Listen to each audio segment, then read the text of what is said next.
ఎందుకంటే మన గ్రామ రైతులను సత్కరించుకోవడానికి మరి ఇంతమంది విఐపీ దొరకడం, ఈ సందర్భంగా మన సభా వేదిక దగ్గర రావడం కూడా చాలా సందర్భంగా మన జోషుల భగవాన్ గారిని, మన గురువు గారిని రెండు విషయాలు చెప్పవలసిందిగా కోరుతున్నాను. ఇందుకూరుపేటలో అమ్మ స్వచ్ఛంద సంస్థ వారి యొక్క ఆధ్వర్యంలో గత 18 సంవత్సరాలుగా ఈ యొక్క సంక్రాంతి సంబరాలు అంగరంగ వైభవంగా, ఎందుకంటే అతి ముఖ్యంగా అమ్మ స్వచ్ఛంద సేవా సంస్థలో మేమున్నాము అన్నట్టుగా సతీష్ నాయుడు గారు, వరలక్ష్మి దంపతుల సంబరాలు ప్రతి సంవత్సరం కూడా అంచెలంచెలుగా ఆనందదాయకంగా మీరు జరిపిస్తున్నారు.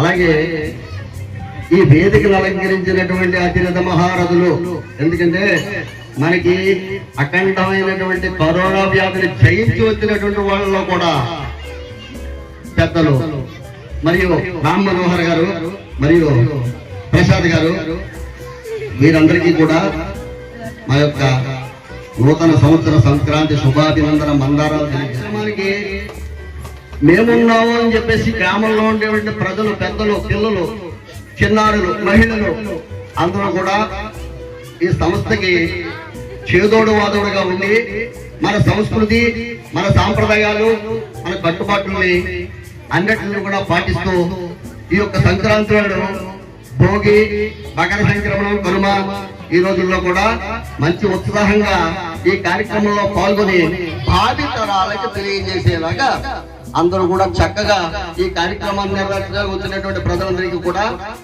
సంక్రాంతి శుభాకాంక్షలు తెలియజేస్తున్నామండి. అన్నాదులకి అంటే రైతులకి, అన్నాదులకి ఆకలి తీర్చలేనటువంటి దేవుడైన, సిద్ధాంతమైన మరియు ఏదైనా సరే నేను లెక్క చేయను అన్నాడు స్వామి వివేకానందుడు. అలాగే ప్రార్థించే పెదవుల కన్నా సాయం చేసే చేతులే మిన్న అన్నట్టుగా మదర్ తెరీసా గారు చెప్పారండి.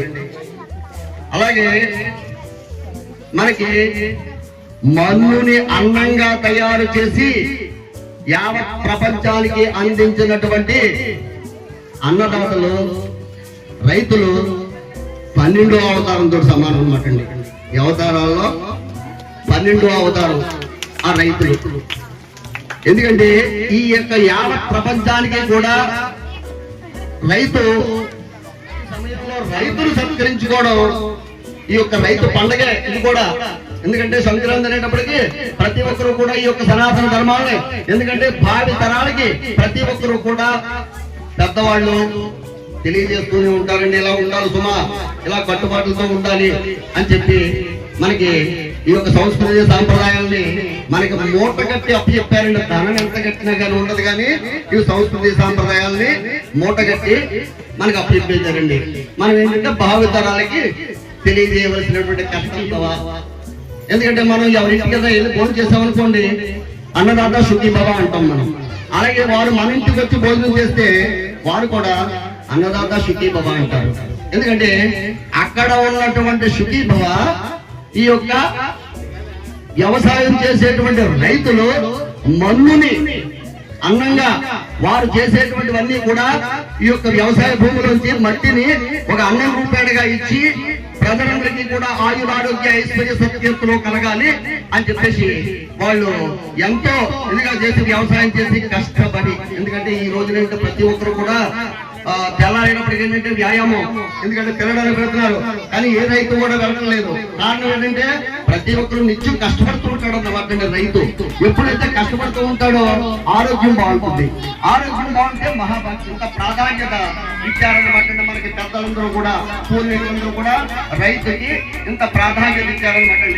అందుకని ఇటువంటి అన్నం పెట్టేటువంటి అన్నపూర్ణ అమ్మవారిని వారు వసపరుచుకుని ఈ యొక్క రైతు అనే పదంతో వాళ్ళు చిరస్థాయిగా ఆరోగ్య ఐశ్వర్యాలతో కూడా పొందగాలని చెప్పేసి ఈ యొక్క వేదికను అలంకరించినటువంటి ఈ రైతులందరికీ కూడా హృదయపూర్వక ధన్యవాదాలు తెలియజేసుకుంటున్నామండి.